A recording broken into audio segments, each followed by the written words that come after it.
കൽപ്പന ചേച്ചിയാണ് പറഞ്ഞത്, അമ്മയുടെ പേരിൽ ആരും അറിയപ്പെട്ടില്ല, അതിന്റെ അനുഗ്രഹം വേറെയാണ് അച്ചു എന്ന് വിളിക്കണേന്ന്. അച്ചു എന്ന് പറഞ്ഞു. ഞാൻ പറഞ്ഞു അങ്ങനെയാണ് ശരിയാ. അപ്പൊ അഷ്കർ സൗദ എന്ന് പറഞ്ഞു. ഇപ്പൊ ചേച്ചി തന്നെ പറഞ്ഞു നമുക്ക് ഒരു എന്നും കൂടി ഇട്ട് കഴിഞ്ഞാൽ അഷ്കർ സൗദാൻ.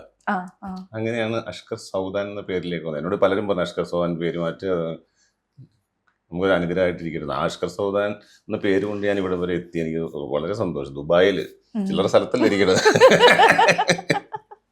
അത് നമ്മുടെ പടം റിലീസായ സ്ഥലം. എനിക്ക് ഫീൽ ചെയ്യാൻ പറ്റും. ലൈക്ക് ആ ഒരു ഗ്രാറ്റിറ്റ്യൂഡ് ആൻഡ് ദാറ്റ് പ്രൗഡ് ആ ഫീലിംഗ് എനിക്ക് എപ്പോഴും മനസ്സിലാവും. പിന്നെ പേരിന്റെ കാര്യത്തിലേക്ക് വരുന്ന സമയത്ത് ഞാനും ആക്ച്വലി ആലോചിച്ചു കേട്ടോ. കാരണം ഒരു കാലഘട്ടത്തിൽ നമ്മളിങ്ങനെ അമ്മയുടെ പേര്, ഇപ്പം പിന്നെയും അത് കുറച്ചുകൂടെ ട്രെൻഡായി നിൽക്കാറുണ്ട്. പക്ഷെ ഈ ആ ഒരു കാലഘട്ടത്തിൽ ഫിലിം അഭിനയിച്ചു തുടങ്ങിയ സമയത്ത് ആ പേര് മാറ്റിയത് അല്ലേ?